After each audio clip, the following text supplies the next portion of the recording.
just going to give it a few minutes for people to come into the webinar. See how many people we ultimately end up with.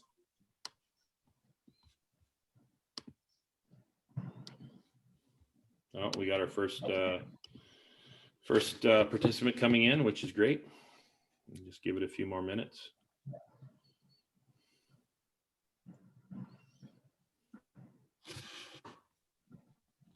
Yep, people are coming in. That's great. Okay, it is 8 o'clock and we're going to get started. And I wanted to welcome everybody to our session number 5 for the IFPO Global Webinar series for 23rd of June, 2021. And today's topic is technology and how today's security officers should be preparing for it. And the goal with this webinar, as it is with all of our webinars, is to provide an opportunity for critical thought and discussion, engage with guest panelists, security practitioners to provide insight into their experiences, and to identify resources for attendees to access it as it pertains to the sessional topic. And before I have our guest panelists introduce themselves today, I just want to remind people of the Q&A function, as well as the attendee discussion feature where people can post comments for other people to see, and just ask that obviously we keep it respectful for everybody. And so I'll just turn it over to Sean Boley first to introduce himself. Sean? Thanks, Glenn. Hello, everybody. My name is Sean Boley. Yep. Can you hear me okay? Sorry. It's really choppy.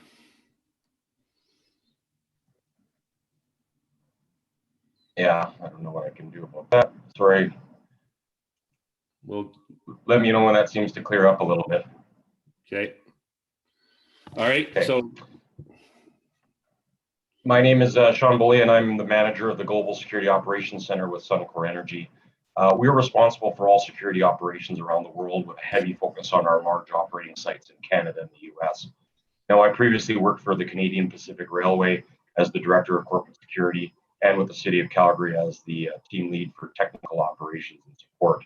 I've been working in the security industry since 1997 full-time, but did start out in the mid-90s as I was going to university. I've been lucky to have a lot of good, jobs that were very technology focused, and that's really been a focus of my career path throughout my history here. Thank you, Sean. Scott? Good morning, everyone. My name is Scott Young. I'm the Vice President with Garda World for our Prairie region.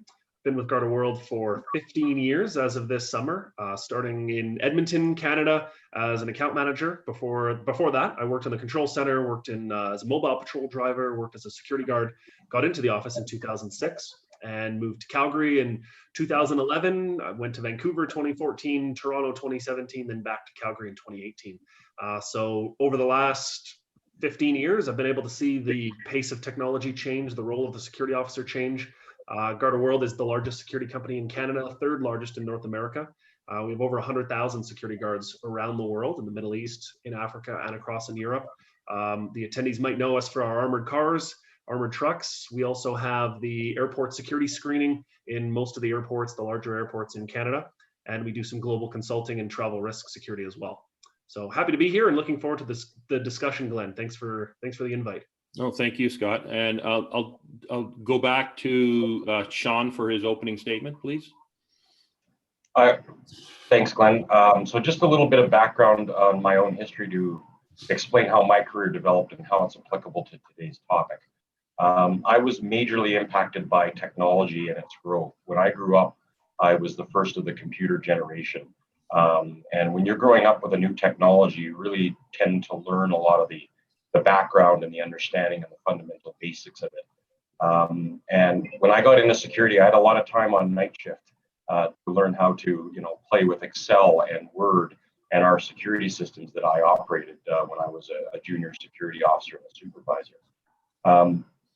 I knew and I could see opportunities to improve what we did as traditional security officers at the time and protection officers.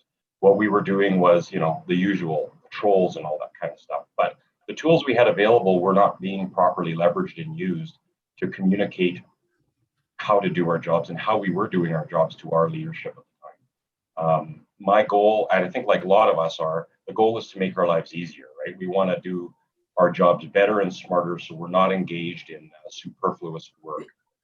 Now, looking back, this gave me a lot of indirect opportunities. It made me think about my work and its impact in a different way, and to find new solutions to traditional processes, especially in security, which tends to be very traditional on the physical guard security officer side.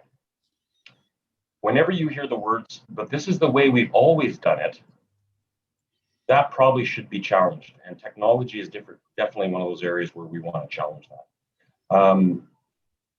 It's important to everyone to give a little insight here into probably most companies that you guys work for right now. The companies you work for right now are always looking to improve the bottom line. This means reducing the security spend. This impacts you as protection officers, security officers. The reality is most companies are taking a strategy to eliminate and reduce the largest security spend that they have, and that is the security guard force. This will impact everybody, but there are ways around it. Security personnel costs, even at our company, account for over 70% of the overall spend. The traditional approach to just throwing more bodies at it is not sustainable in the long term where we're going. And for most companies, this is the case with them as well. This doesn't even include the indirect costs for managing performance, administration, and the training. Being that one of our 4 core foundational principles is to implement security technology in such a way as to cut out the bottom line, our biggest spend, the desired end state is to have less security personnel, but trained to a higher level with a more varied set of skills, allowing them to operate much more flexibly in an environment that includes traditional security, the patrol, the guard tours and all that kind of stuff, but also in a technological environment, because a lot of the tools we're adopting now are intended to help improve their performance. So our centralized operations center here in Calgary is intended to do that. We're bringing technology together with people here in Calgary, and in turn, that's going to reduce our security guard spend across the company. Now, I'm not here to tell you, hey, that your career is going to be over. We're here to talk about how can you leverage technology to improve the service that you deliver in such a way as you can be that security officer down the road when they're looking to bring on those people that have a higher level of knowledge. Technology is really the way of managing the future. It's all about consistency, repeatability, and improving effectiveness while lowering costs at the same time. Like it or not, this is the future state of the companies we work for. The protection officer needs to set up their own success, create their own opportunities, and the security world of the future requires a deeper understanding of these technologies. It's not just the keys in the notebook anymore. That's it. Thank you very much, Sean. Really interesting. Scott? Yeah, a lot of great points from Sean there, and it's interesting to get his perspective as the client, as the end user with Suncor Energy, and then I think juxtaposed by my perspective as a guard service provider. So from my own experience of working in security, working in uniform 15 to 20 years ago, it was written reports. It was all written reports. There wasn't a lot of intelligent incident analysis. There wasn't a lot of GPS usage to verify patrols, verify alarm responses. When I got into management in 2006, I had a folder, a huge, there wasn't even any smartphones or email when you were out in the field visiting your sites. You'd get back to the office and you would catch up on your emails then. And that's, I'm not that old yet, and that's a change that we've seen just in my lifetime. So since 2006, technology has accelerated the usage of doing more with less. To Sean's point, manpower costs are a high percentage of what the security program spend includes.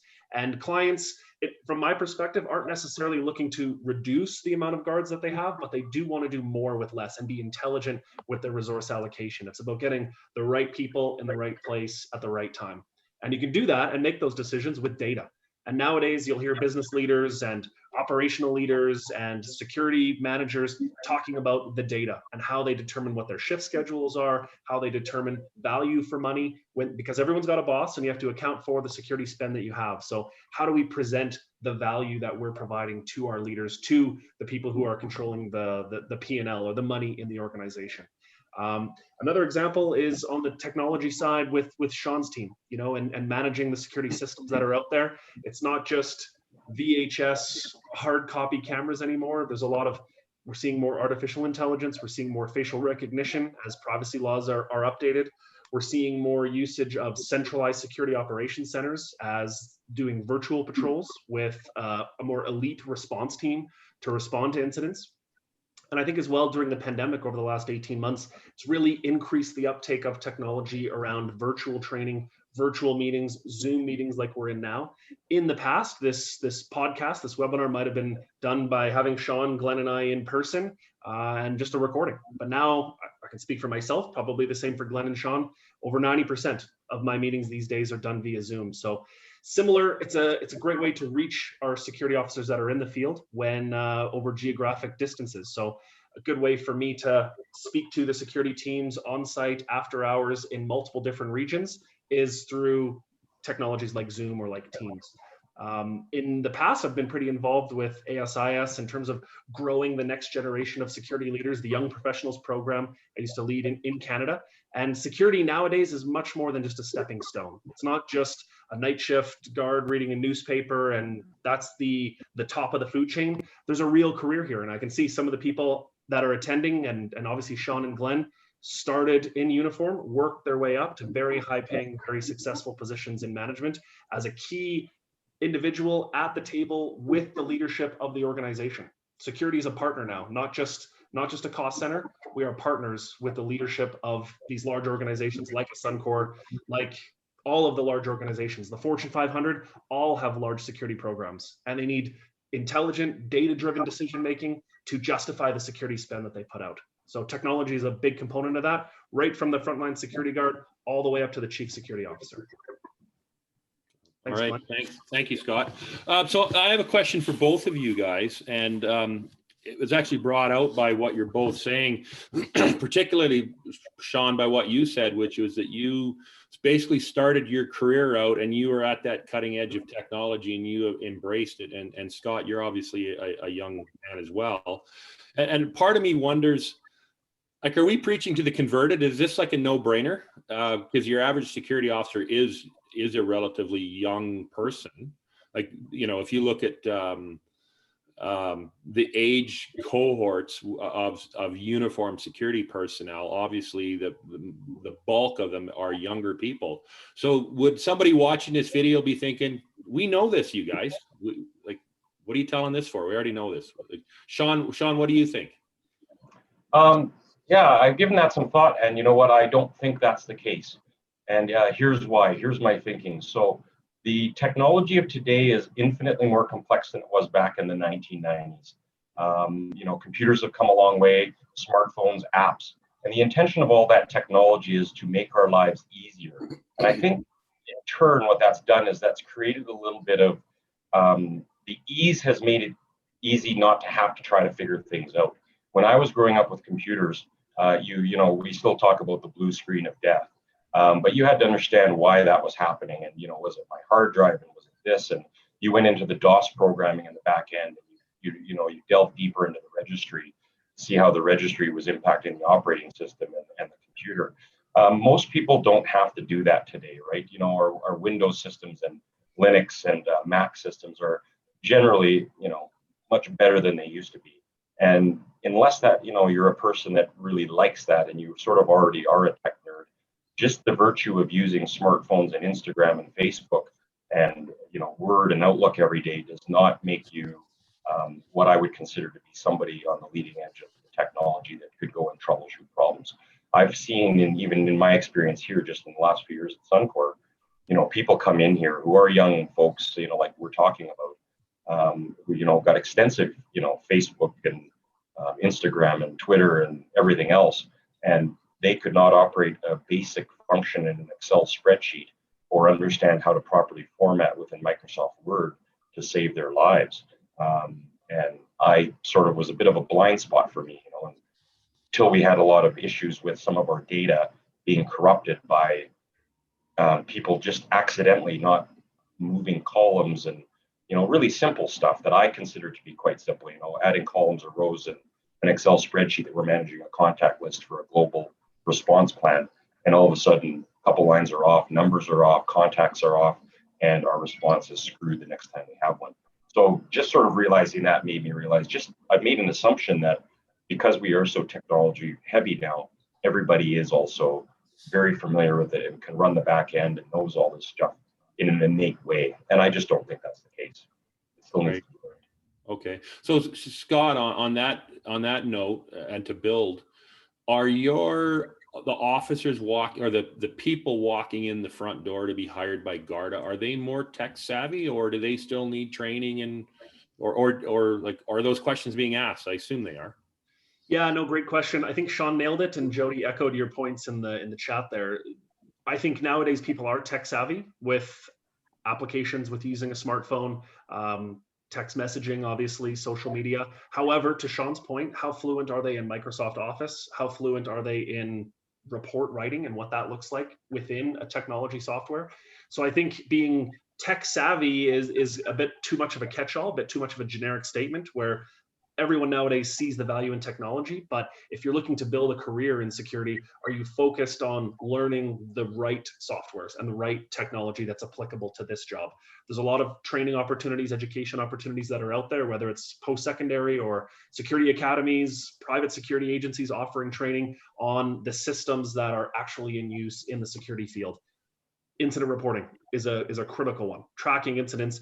The incident reporting software nowadays is made with drop-down fields, dynamic fields. So you're not in an Excel spreadsheet anymore, making it up as you go along. It's a crime, it's an assault, it's a assault in a stairwell, and we're able to gather data points based on the inputs of the drop-downs. Makes for much more intelligent incident gathering, intelligence gathering after the fact, so that we can see it. It becomes a bit of a Minority Report style world, and we can predict when and where crime is going to happen based on the incident trends that occur. So we know with a 25% likelihood that there's going to be an illegitimate user in the stairwell on a Friday night between 6 p.m. and 8 p.m. We need to increase our patrols in that area during that time. So like I said, similar to the movie Minority Report, that's the value of the technology, but that's not necessarily Facebook or social media or text messaging. That's incident reporting software. That's accurately gathering information and putting it into a security software. Nowadays as well, we're rolling out a new scheduling software, payroll billing software this summer, and it includes a self-scheduling component to it. So frontline guards can find out what shifts they qualify for, schedule themselves into those shifts. It's much more efficient than the old days of having a scheduler with a list of 1,000 employees calling, starting at the top and calling to book a shift for the weekend.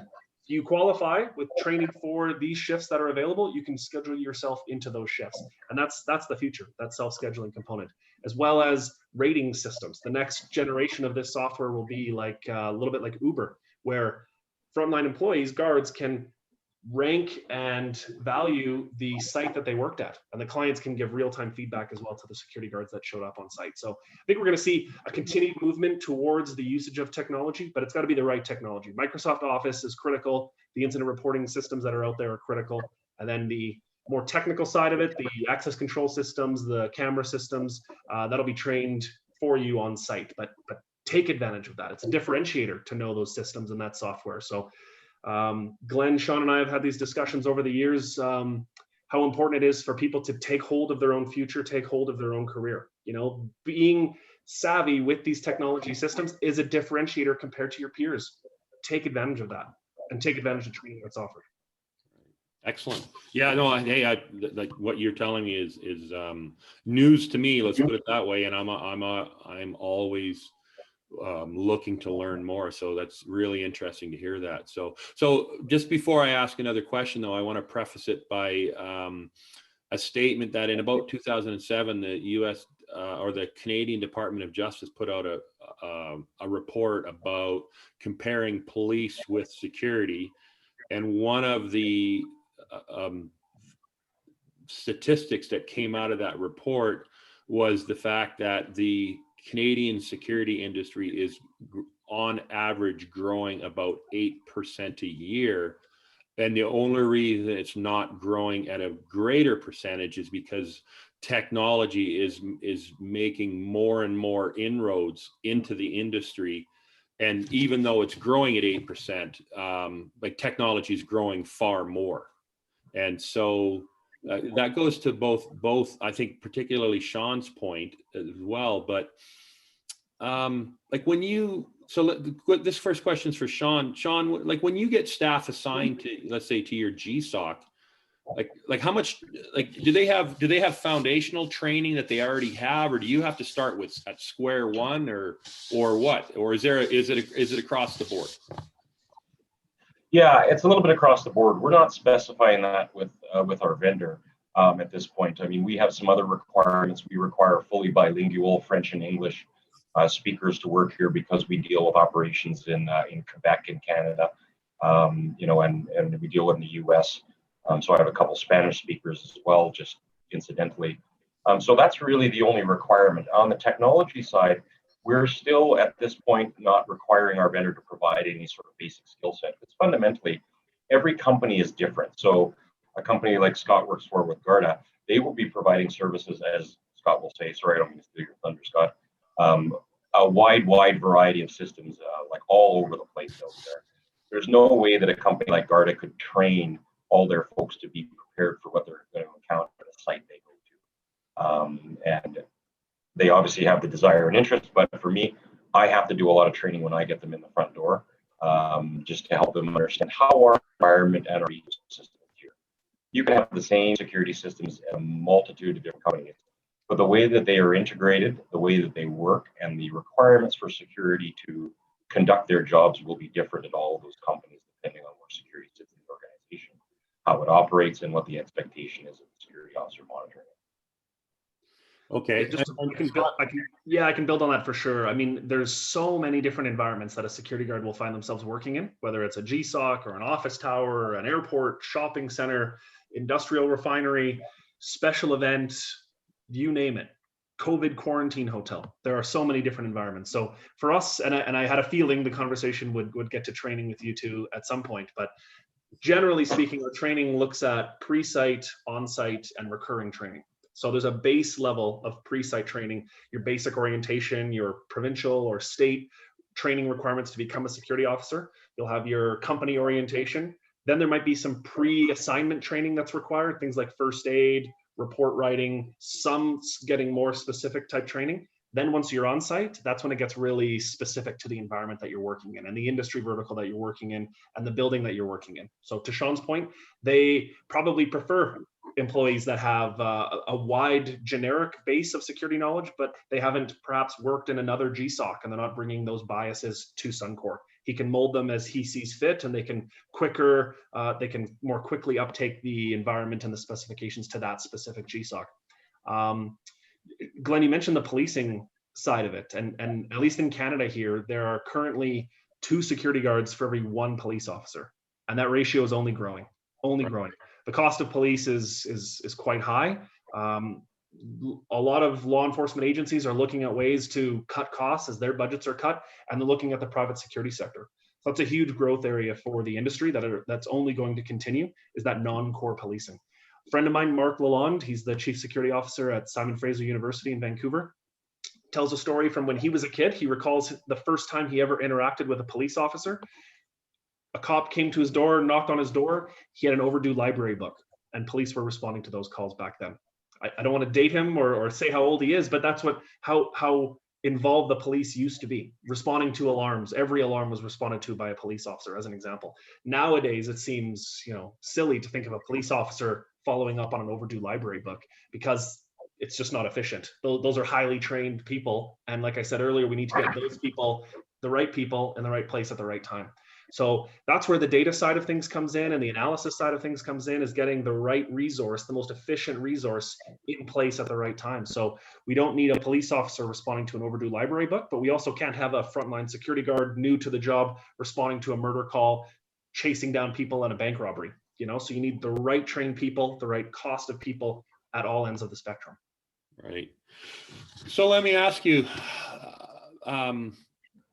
like as part of the recruiting process, are you looking for people who have a tech background, or is that asking too much? And then you actually provide that training after the fact, or like what are you looking for, an aptitude or like?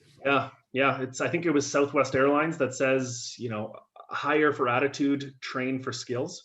So we're looking for people with largely soft skills, the right people skills, the right emotional intelligence. However, there are very specific environments where the technology background is critical. So there's a security operations center in Calgary that we were recruiting for a few years ago. And I like to use this as an example. We were looking at our best security people that we had in the market and looking to train them on the technical systems that were existing in this new building, new security operations center. And it was very difficult to translate the security skills and then train them on the more harder technical skills. So we reversed the recruiting model and we recruited IT professionals with that technology background, trained them on the security side, and it was phenomenally successful. So in that environment, the technology side of things was a prerequisite, was an aptitude that was required for that environment. And that's only going to be an advantage. If you have that tech background, it's only going to be advantageous to you in your career, whether you're in a frontline role, helping out with IT, helping out your supervisor as they're navigating through file storage and file hierarchies and things like that. It's only going to be an advantage. Okay, really interesting. So Sean, let me ask you a little bit about training. I mean, without giving away any state secrets or anything, but like what I have to assume with something like your GSOC that you have a pretty robust training program, probably spread out over several months. Yeah, there's definitely nothing you can do in 1 week to get everybody up to speed. We are effectively here a 911 dispatch center. And we really, mentally have to treat it that way and think about it that way. And that's how I communicate it out. My company has the benefit of having a number of different fire departments that work directly for us because the sites we operate are so large. So being that we are our own cities, self-contained cities, with medical department, EMS departments, ambulances, and fire departments, we are a 911 dispatch center. So the approach that we take is less, it's just about monitoring guards or security officers out in the field, but also we're potentially saving lives and receiving calls for emergencies from all over North America. That means that you just can't train in 1 week. We have all the typical security systems that everybody uses: access control, video surveillance, intercom, mass notification, and other stuff. But we have on top of that layered a huge amount of interoperability systems that are required to manage our workforces, emergencies that occur at site through fire alarms, 911 calls, emergencies in the field, lots of stuff like that. So yeah, the initial training is 2 weeks in length, and that's really just your deep, dark and dirty stuff, getting into the systems and just getting the basics up. To Scott's point, the biggest, most important part is the data collection, right? The security reporting system, hugely important. That drives our business. That's the fuel that helps manage what we pull in. Once you get that, then it's just a matter of OJT, on the job training. Everybody just goes through. They're always working with somebody else here. We have Suncor employees as well as contractors working together, providing 365 coverage for the world. Yeah, Sean, I mean, I've been through that center and it's very impressive. How many, and again, to Glenn's point, without, giving away any state secrets, but how many systems are they operating and looking at? There's the video wall, and I mean, you've got, how many systems are interlaid there that the operators are monitoring? Yeah, so let me preface my answer with saying that part of our journey is about caring about the protection officer that's working in there, our dispatch operator. And most companies just sort of throw systems together and then add the security officer and expect them just to operate them. The human mind is a very awesome, robust tool, but when you have one human being taking in multiple information threads from a number of different systems, the chances of them making the most effective, best decision in a short amount of time under duress lowers significantly the more systems they have to try to correlate information from. So, well, yeah, you mentioned all the systems. Currently, we're on a journey here. One of my main strategies and goals is to reduce the number of separate systems that a security officer has to look at in order to make good decisions. We want to introduce single pane of glass, so to speak, common operating picture systems that bring together all of the access control and video and all those other systems together into one, so that the security officer, the dispatcher sitting at the computer consoles, can take in information in the quickest, most effective way, assess, identify, and respond more effectively than they probably do today when they're looking at 12 different systems. So that's the journey we're on. Where we are right now is what I would say sort of hybrid traditional.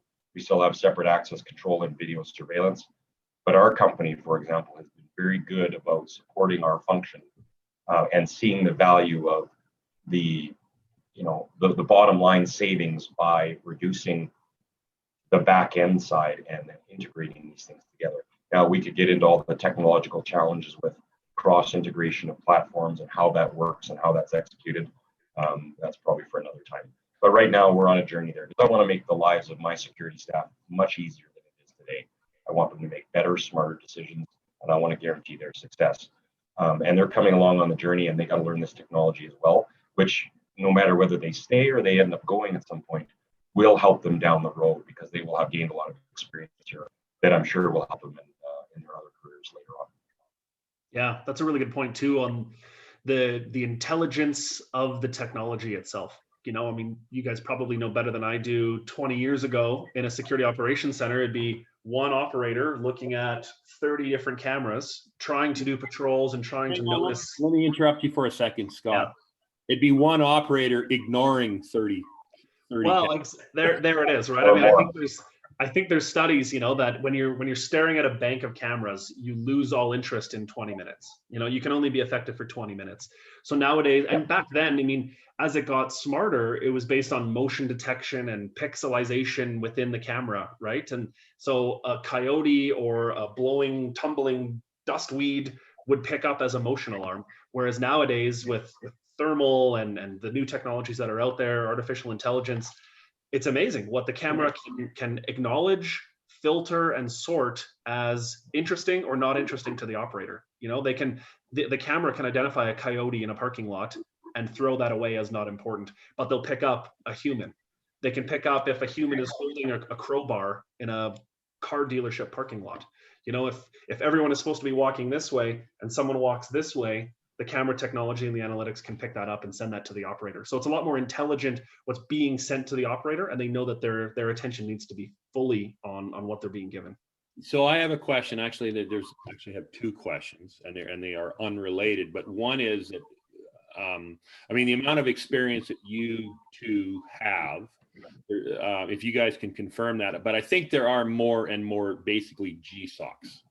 Like Garda, like how many operation centers does Garda have across globally, or is that a state secret? They must have several. Internally, or ones that we ones that you guys monitor on behalf of like that you guys are monitoring your own operations and but providing services for clients as well. Yeah, no, for sure, and that's a whole question in itself. Right. The idea of virtual GSOCs. So everybody would love a GSOC. They'd love to build out this fusion center, but they don't always have the capital spend. They don't always have the support from their leadership. They don't always have the need to have their own dedicated global security operations center just for their building or just for their properties. So a concept now is around a virtual GSOC. So all of the cameras, the access control systems can be outsourced to a third-party provider, monitoring several different organizations' properties in a virtual GSOC located somewhere external, maybe not even within the same country, but most of the time in the same country. So on that note, I mean, you guys could just, what I'm seeing is almost like a split within the uniform security industry where you've obviously got GSOC people, for lack of a better term, I guess, and then you got field people. Is that a fair analysis, or where is the trend going, do you think?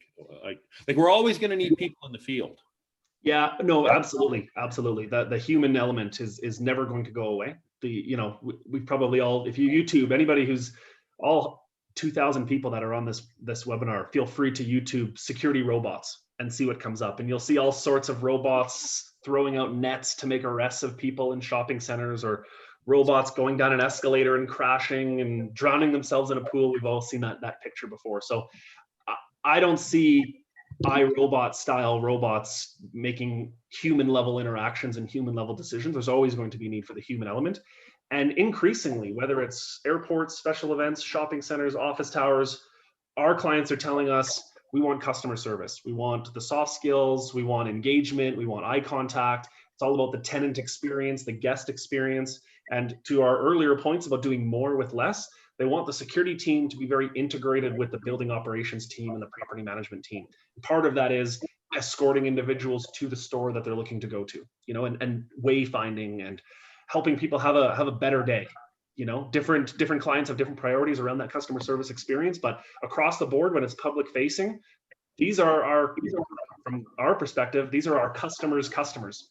So how can we add value to that customer relationship? And a lot of times that's customer service. Right. As well, Glenn, to your point, the SOC operator is becoming so much more specialized that it's difficult to find people who can be in the field responding to incidents and then sub into the SOC as well. So increasingly, I think we're seeing specialization there, where you have the SOC staff and then you have the field staff that can respond to incidents, different level of training, whether it's pressure point control tactics, use of force, elite customer service, nonviolent crisis intervention, cultural awareness, Narcan administration, things like that are becoming more and more prevalent. Right. Sean, what do you think? Yeah, fundamentally, it's not going to change at all. You're going to need your field staff and you're going to need your control room, control center. The terms might change and get more fancy. Instead of the control room, it's now the security operations center or the GSOC. But fundamentally, you have control room people and you have patrol people. Yeah, there's static positions, there's static posts, there's mobile posts, there's in vehicle. It's the technology that supports them that is changing and growing at a great pace. The old days of having your standard portable radio and a set of keys on you are getting to be over. I mean, that's a transition for everybody, and everybody's on different journeys. But we're issuing, for example, now, the smartphone. It is a PTT radio. So what we're doing is incorporating the technology here that you do your reporting, you get your dispatches, you do your guard tours with NSC tags, but you're also on the radio in a traditional P25 portable style format as you do your patrols. But now the technology allows for the integration of NFC tags and GPSing, so that instead of the old days where you scan your card on the reader to verify and prove that you were at a location, or you're using the pipe, now the NFC tag and GPS can sort of manage your patrol. It can allow you to do the checklists that traditionally you'd write in your notebook saying, you check the doors, you check the windows, you check the fire extinguisher, whatever those duties are. So now it can be a lot more automated, forcing the security officer to spend more time with eyes on versus in a notebook or on the smartphone. Right. So there's a lot of value there. It provides a lot of support, lone worker, SOS. The technology is just allowing us to help the security officer do their job maybe more effectively. So I think one of the things I'm hearing from both of you is the age of rotating all of your security staff at a site through every position is probably coming to an end. Like you're not going to have a patrol officer work in a 2-hour shift in a control room anymore. Well, it depends on how the site and the company is organized. In our case, at a site right now, one of our large sites, we would have people doing access control. We have a lot of contractors coming on site. They're getting them set up with their cards. They're programming those cards. They're making sure they've done their training. They're, writing out the paperwork, filling in the access control system, and issuing their card. And then we have dispatchers, and then we have mobile people, and then we have delivery gate people and entry gate people. Well, yeah, certain posts are not going to disappear, but the future state is we are not going to have those access control people. We're going to, technology, we want to put a technology in, for example, like a kiosk that can automatically provide the training, validate the user, print out the card, and then supply that while taking their picture. Thereby, we can take that person that was traditionally in a static role and turn them into a super patrol officer or a super security officer now.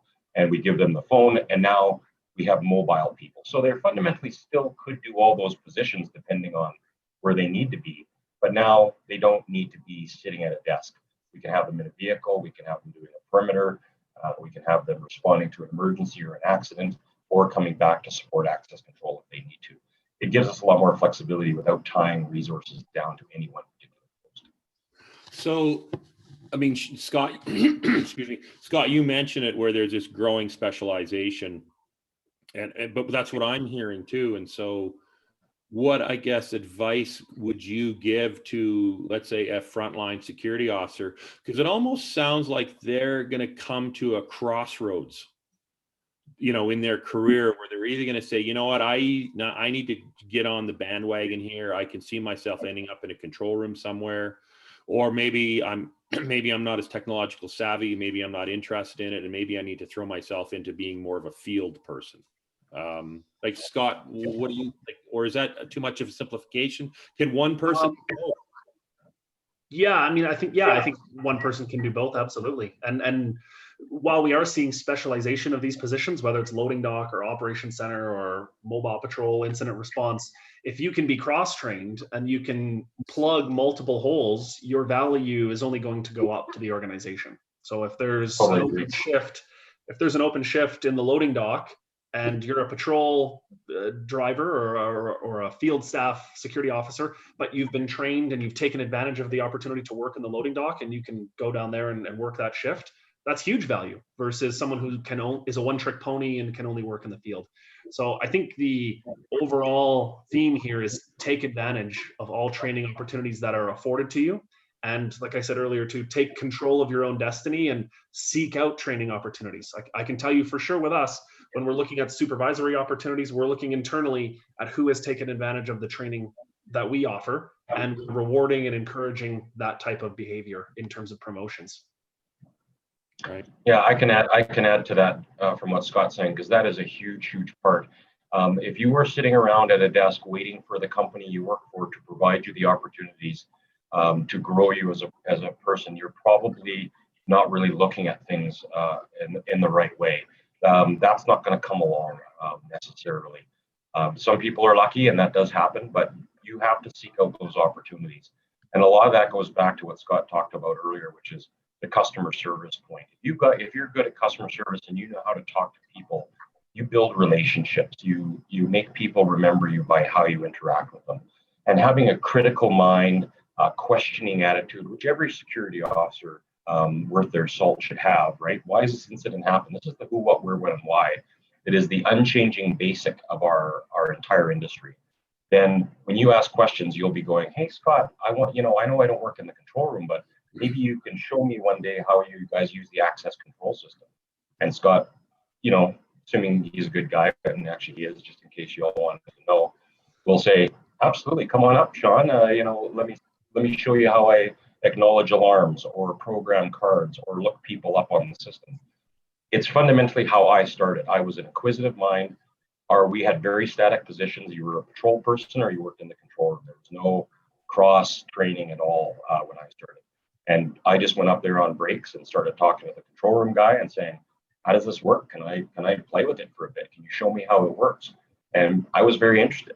And that really helped me to create some depth of my knowledge, so that when I was out on patrol, I knew what he was dealing with and what he was looking for. And in turn, I could do my job better to help assist him. So I think there's great value. The more you learn, the more you ask, the more opportunities you take. And yeah, sometimes you've got to spend your own money to go out and get some training that you need to help make you a better person. It's going to pay off, trust me, if you're really interested. Right. So we're going to have to wrap this up. I mean, it's been an absolutely fantastic webinar, and I really appreciate the insight that both of you experts, as far as I'm concerned, have provided. So thank you for that. So just I'll just flip it over to Scott for a few seconds, and then back to Sean. Just Scott, what career advice would you have for somebody like a frontline security person, whether it's an officer or a supervisor? What career advice could you give them as it pertains to technology? I know that's really general, but I'll leave it to you, interpret it how you want. Yeah, no, thank you both for the really interesting discussion, and thanks for everyone that's in attendance. I think my advice to a new security person is to be aware that this industry offers significant career opportunities. So I think all three of us have worked in uniform. Glenn, I've seen your Bay loss prevention worker ID card, and Sean, I think you started at Brookfields, in uniform there as well. So there are opportunities, and look at you two now, Dr. Glenn Kitteringham and Sean Boley in charge of a global security operations center. There are great opportunities out there. And I think the security industry, unfortunately, has this reputation of a night watchman not paying attention, reading a newspaper, or it's a stepping stone towards policing. But I know a lot of people that came into this industry with the intent on going into policing and have stayed in the security industry and had phenomenally successful careers all over the world, not just Canada, not just the United States, all over the world, doing consulting, doing investigations, more and more with concepts like enterprise security risk management, ESRM. Security is a partner of the C-suite. We are at the executive table. Risk is only more important day by day for all organizations and their leadership. There are great opportunities out there. There's better and better education out there as well as it relates to security and risk. And I think that this industry offers a lot more than people realize, and there's opportunities out there, but fundamentally, you need to grab onto those yourself. Like I think Sean said, no one's going to hold your hand in this journey. You need to take control of your own destiny and take advantage of those opportunities. And technology is an important piece. If you're standing still, you're going backwards, so keep an eye on the technology side. Customer service is a big phenomenon right now and the importance there, but this industry is only going to grow and there are great opportunities out there. Not to mention, generationally speaking, the boomers are starting to retire, and it's the millennials and the Gen Z that are going to be expected to take over those senior leadership roles. So now more than ever, it's a great time to get into management, into directorship, VP level opportunities within this industry. So it's an exciting time. Excellent. Thank you very much, Scott. And Sean, any closing statement? Yeah, no, thanks guys very much for this. I love this kind of conversation. This really gets me passionate and happy about this kind of stuff. I want to echo everything Scott said. I know that's sort of cliche to say too, but he was bang on. Fundamentally, we will always need people who just want to stand at the door or do patrol, and that's fine. There's no judgment about any of that. But for those people that might see security as a traditionally very transient industry, to Scott's point, it doesn't have to be. There is huge, awesome value and potential in a wide variety of areas. In cybersecurity, which is a huge industry, still on the physical security side, which we were talking about, which is still good traditional security, but now with a heavy dose of technology. And at the very least, though, I always encourage people, I want to give you the tools and I want you to gain as many tools as possible, because even if you don't stay in security, you have a lot of room to grow by taking whatever education, training opportunities come your way. It's not so siloed that when you get out of security, you're going to have a bunch of useless skills and knowledge. Actually, it will help you in a wide variety of areas. Security itself, by its very nature, deals with every department and every group and every team and every company you work for. You cross over all the boundaries, from the operations to HR to finance to the works. But building relationships, and this is sort of a non-technology poke, I guess, but being passionate and building relationships and asking questions and learning and just being hungry for knowledge is really the way to get yourself moving forward and create those opportunities. We can learn the technology. There's a lot of good stuff out there. You can do it. You just got to shake hands. Well, maybe not right now or later, but Zoom shake hands. And yeah, great opportunities. All right, excellent. Thank you guys so much. Absolutely fascinating. I mean, I've participated in a lot of webinars, and either as a panelist, as an attendee, as a host, and I'm not just saying this is one of the most fascinating webinars I've been lucky enough to be involved in a long time. So thank you both very much. I appreciate your insights, and that brings our fifth IFPO IFPO Global Webinar to a close. So thank you all for our attendees, and thank you very much for our panelists. So take care, and we'll see you all again soon. So, and we will have another webinar next month in July, and the registration will open up for that soon. And looking forward to seeing everybody, and we'll do this all over again in another month. So thank you very much, and take care. Thank you. Thanks so much. You guys.